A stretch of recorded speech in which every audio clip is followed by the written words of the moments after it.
میرے محترم بھائیوں، آج کا بیان، آج کی گفتگو کوئی عام نصیحت نہیں بلکہ روح کو جھنجھوڑ دینے والی وہ حقیقت ہے جسے جان کر شاید آپ لوگوں کی آنکھیں نم ہو جائیں، دل کانپ جائے اور چلتے ہوئے قدم رک جائیں، کیونکہ آج میں ان 3 بدبخت لوگوں کا ذکر کرنے جا رہا ہوں، 3 بدقسمت لوگوں کا ذکر کرنے جا رہا ہوں جنہیں قیامت کے دن وہ نبی بھی نہیں دیکھیں گے جو اپنے دشمنوں کے لیے بھی دعا کرتے تھے، جو اپنے دشمنوں کے لیے بھی رحمت بن کر آئے، جو طائف کے پتھروں میں بھی رحمت ڈھونڈتے رہے، جس نبی کے قدموں میں شفاعت کی کنجی ہے، جن کے ہاتھ اٹھیں تو جہنم کے تمام دروازے بند ہوتے نظر آئیں اور جنت کے تمام دروازے کھلتے نظر آئیں، وہ نبی ہر گنہگار کے لیے سفارش کریں گے،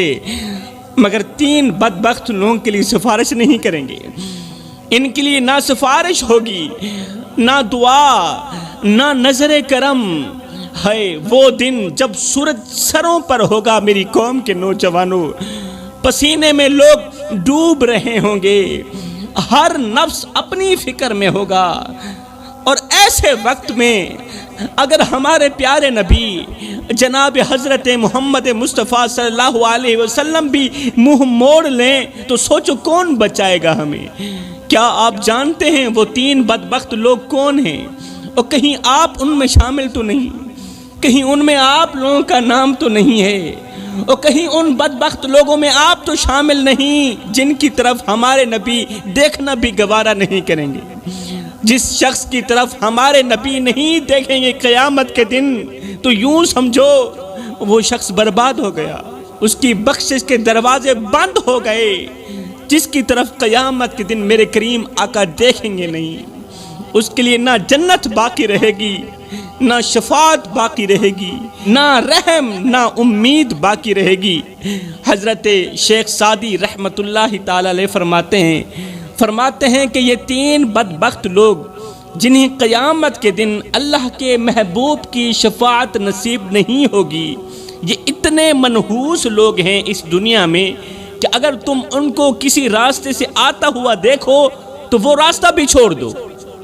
وہ لوگ اس قدر منحوس لوگ ہیں، اگر یہ 3 لوگ جن کے بارے میں اللہ کے نبی نے فرمایا کہ قیامت کے دن میں ہر ایک گنہگار کی سفارش کروں گا مگر 3 بدقسمت لوگوں کی سفارش نہیں کروں گا۔ حضرت شیخ سعدی رحمت اللہ تعالی علیہ فرماتے ہیں کہ اگر یہ 3 لوگ کسی راستے سے آ رہے ہوں، ادھر سے یہ 3 لوگ آ رہے ہوں، ادھر سے آپ لوگ آ رہے ہوں، تو ان 3 لوگوں کا منحوس چہرہ دیکھ کر وہ راستہ بھی چھوڑ دو، جی وہ راستہ بھی چھوڑ دو۔ اگر تم ان کو راستے سے آتا ہوا دیکھو وہ راستہ ہر حال میں چھوڑ دو، کیونکہ یہ وہ بد نصیب ہیں جن کے چہروں پر اللہ کا قہر لکھا جا چکا ہے، جن کے چہروں پر منحوسیت لکھی جا چکی ہے، اللہ کا عذاب لکھا جا چکا ہے۔ ان کے لیے نہ شفاعت ہے، نہ بخشش ہے، نہ مہلت اور نہ ہی معافی، بلکہ انہیں بغیر حساب و کتاب کے جہنم میں پھینک دیا جائے گا۔ ان کے ساتھ بیٹھنا بھی وبال ہے، جی ان کے ساتھ بیٹھنا بھی مت، ان سے رشتہ داری قائم کرنا اللہ کے عذاب کو دعوت دینا ہے۔ ان 3 لوگوں کے ساتھ بیٹھنا بھی مت، ان کے ساتھ بولنا بھی مت، ان کے ساتھ رشتہ داری بھی قائم مت کرنا۔ اور ان جیسے لوگوں کو اپنی بیٹی دینا صرف بیٹی نہیں بلکہ اپنی نسل اور ایمان کا سودا کرنا برابر ہے۔ جی میرے محترم بھائیوں، میں آج آپ لوگوں سے التجا کروں گا، ہاتھ جوڑ کے عرضی کروں گا کہ اگر کسی بھٹکے ہوئے کو اپنی بیٹی دے دو تو شاید وہ سنور جائے، اگر کسی گنہگار شخص کو اپنی بیٹی دے دو شاید وہ سنور جائے، توبہ کر لے، مگر ان 3 بدبختوں کو اپنی بیٹی مت دینا۔ یہ وہ زہریلے سانپ ہیں جنہیں اگر اپنے گھر کی دہلیز پار کرنے دو گے تو یاد رکھنا پورا گھر جل کر راکھ ہو جائے گا اللہ کے عذاب سے۔ میرے کریم نبی نے فرمایا صحابہ، میں قیامت کے دن ہر ایک گنہگار کی سفارش کروں گا مگر 3 لوگوں کی سفارش نہیں کروں گا۔ میں قیامت کے دن ہر ایک گنہگار بدکار سیاہکار کی سفارش کروں گا، مگر 3 بدقسمت لوگوں کی سفارش نہیں کروں گا، 3 بدبخت لوگوں کی سفارش نہیں کروں گا۔ ہائے، یہ سننا ہی تھا کہ صحابہ چیخ اٹھے، صحابہ کرام تڑپ اٹھے، آنکھوں سے آنسو بہنے لگے کہ کہیں ہم ان 3 لوگوں میں شامل تو نہیں، اور جن کی آقا سفارش نہیں کریں گے کہیں ہم ان میں شامل تو نہیں۔ یہ صحابہ کرام کی عاجزی تھی کہ وہ نیکیوں پر بھی ڈرتے تھے، دن رات عبادت کرتے تھے، پھر بھی ڈرتے تھے کہ کہیں رب ناراض نہ ہو جائے، کہیں رب ہم سے خفا نہ ہو جائے۔ میرے نبی نے فرمایا صحابہ 3 بدبخت لوگ ایسے ہیں جن کی قیامت کے دن محمد سفارش نہیں کرے گا، سفارش کرنا تو رہی دور کی بات، محمد ان کی طرف دیکھنا بھی گوارا نہیں کرے گا۔ صحابہ کرام نے عرض کی یا رسول اللہ، سونیا وہ کون سے بدبخت لوگ ہیں، وہ کون سے بدقسمت لوگ ہیں جن کو قیامت کے دن آپ دیکھنا بھی گوارا نہیں کریں گے؟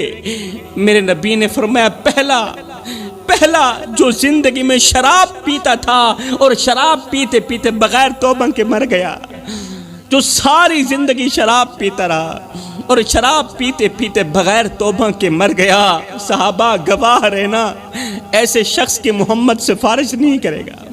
اللہ کرے میری یہ آواز کسی شرابی کے کان میں اتر جائے، میں ہاتھ جوڑ کر خیرات مانگتا ہوں، میرے بھائی چھوڑ دے یہ شراب۔ اس شراب نے نہ جانے کتنی زندگیاں نگل لی، نہ جانے کتنے آنگن اجاڑ دیے، کتنے بچوں کو باپ کے ہوتے ہوئے یتیم کر دیا۔ آج کتنی عورتیں ہیں جو شوہر کے ہوتے ہوئے بھی بیوہ جیسی زندگی گزار رہی ہیں، اور وجہ صرف شراب ہے۔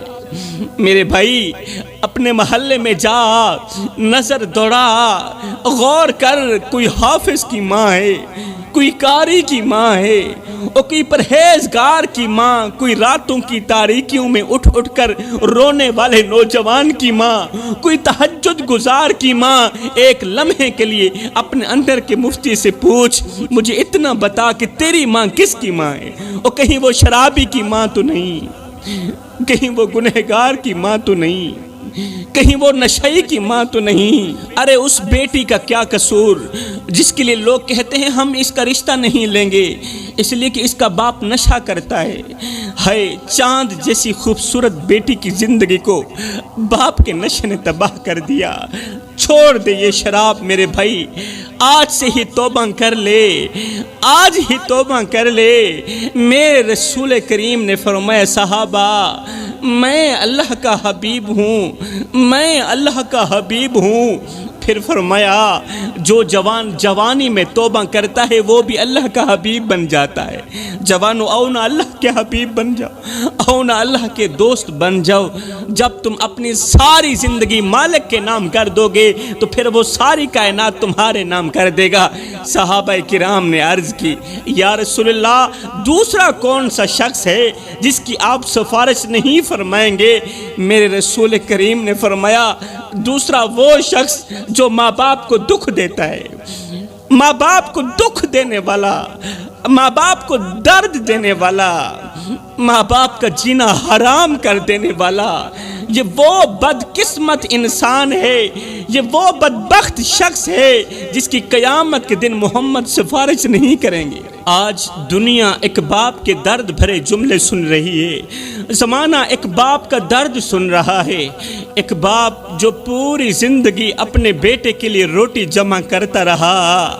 آج اس باپ کی آنکھوں میں نمی ہے، آج اس باپ کی آنکھوں میں آنسو ہیں، مگر ایک بیٹا ہے جو دنیا کے میلوں میں مصروف ہے، بیٹا دنیا کے میلوں میں مصروف، اور باپ درد بھری آواز میں کہہ رہا ہے، درد بھرے جملوں میں کہہ رہا ہے، او میرے بیٹے جب سے تو پیدا ہوا تھا ہم نے اپنی ذات کے لیے جینا چھوڑ دیا، تیری پیدائش سے لے کر آج تک کبھی بھی تیرا باپ سکون کی نیند نہیں سویا۔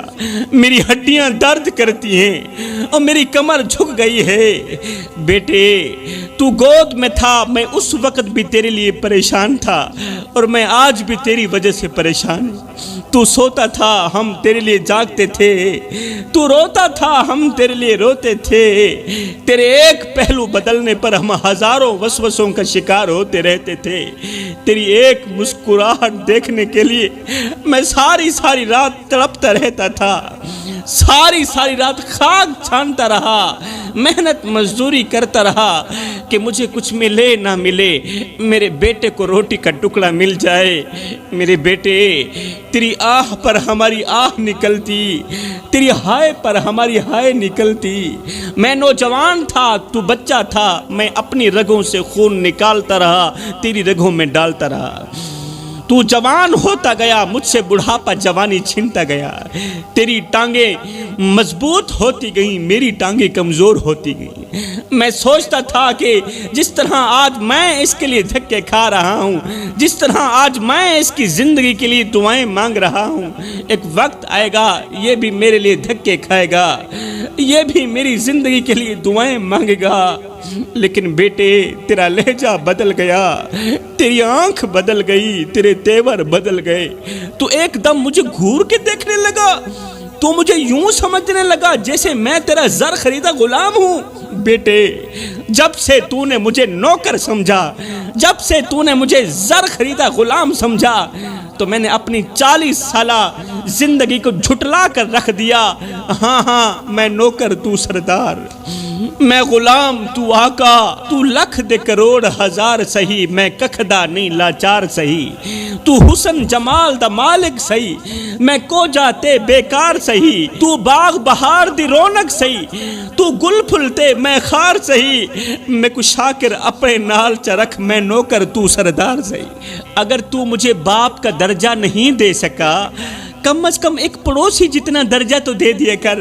پڑوسی بھی پڑوسی کا حال چال پوچھ لیتا ہے، پڑوسی بھی پڑوسی کا درد سن لیتا ہے۔ کیا میں اس قدر گر چکا ہوں کہ تو مجھے پڑوسی سمجھنا بھی گوارا نہیں کرتا؟ اچھا میرے بیٹے، میں آج کے بعد تیرے سامنے نہیں آؤں گا، آج کے بعد تیری راہوں کا مسافر نہیں بنوں گا، مگر میرے بیٹے مہینے میں ایک بار ہی صحیح مجھے ایک بار اپنی شکل دکھا دیا کر، کیونکہ جب میں تیری تصویر دیکھتا ہوں نا، مجھے زندگی کے سارے درد بھول جاتے ہیں، مجھے زندگی کے سارے غم بھول جاتے ہیں۔ ہائے باپ نے تو 1 مہینے کا کہا تھا، مگر آج 10 سال گزر چکے ہیں، بیٹے نے باپ کا نام تک نہیں لیا، شکل دکھانا تو رہی دور کی بات۔ آج باپ کے کان بیٹے کی آواز سننے کے لیے ترس رہے ہیں، باپ کی آنکھیں بیٹے کو دیکھنے کے لیے ترس رہی ہیں۔ ہجر تیرا جے پانی منگے تے میں کھونے نہ دے کینا، جی کر دے تینوں کول بٹھا کے درد پرانے چھیڑا۔ صحابہ کرام نے عرض کی، یا رسول اللہ سونیا تیسرا شخص کون سا ہے جس کی قیامت کے دن آپ سفارش نہیں کریں گے؟ میرے رسول کریم نے فرمایا، تیسرا وہ شخص جو دنیا میں لوگوں کا دل دکھاتا رہا، دکھی لوگوں کے دلوں پر وار کرتا رہا، لوگوں کا جینا حرام کرتا رہا، جو مسکراتے چہروں کو آنسو دیتا رہا، جو امید بانٹنے کے بجائے ان کے خواب توڑتا رہا۔ خدا راو میرے بھائیو، کسی کو اتنا مت ستاؤ کہ وہ اللہ کے سامنے تمہارا نام لے کر رو پڑے۔ اگر اس نے ایسا کر لیا تو یاد رکھنا خدا کی قدرت تمہارا جینا حرام کر دے گی۔ اللہ چپ ضرور ہے مگر بے خبر نہیں ہے۔ میرے رب کو بے خبر مت سمجھنا، اس کی چپ سے ناجائز فائدہ مت اٹھانا۔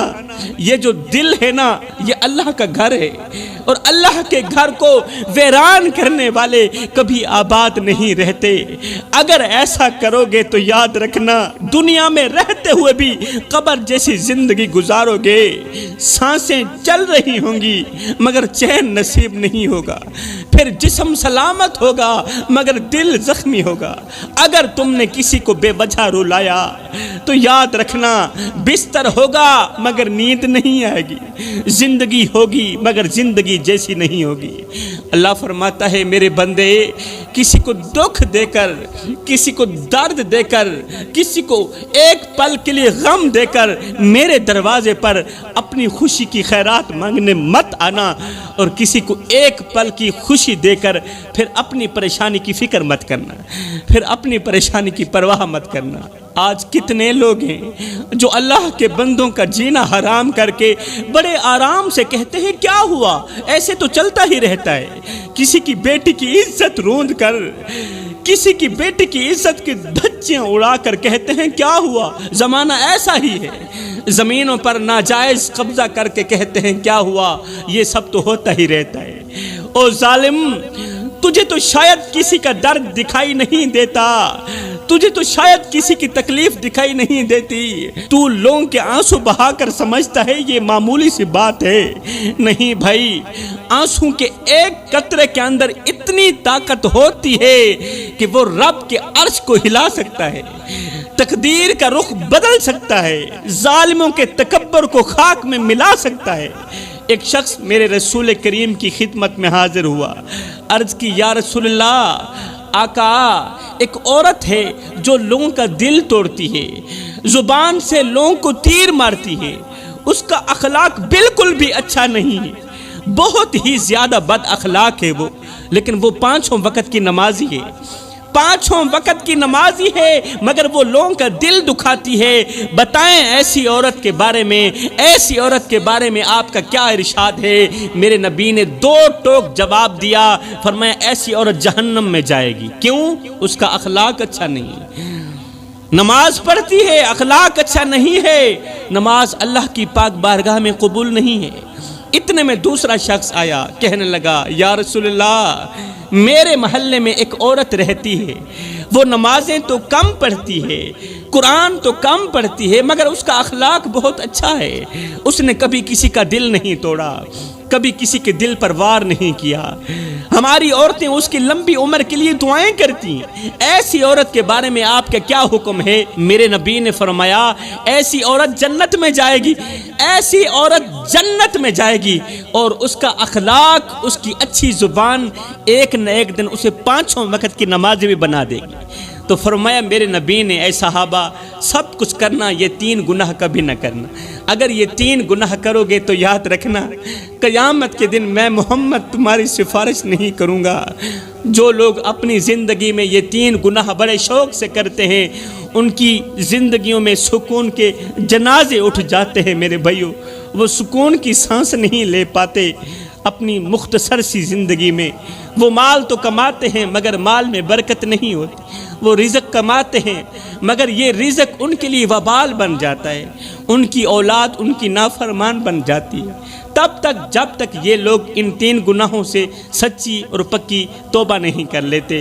میں دعا کرتا ہوں اللہ ہمیں بھی جلد از جلد ان 3 گناہوں سے سچی اور پکی توبہ کرنے کی توفیق عطا فرما، آمین ثم آمین، وما علینا الا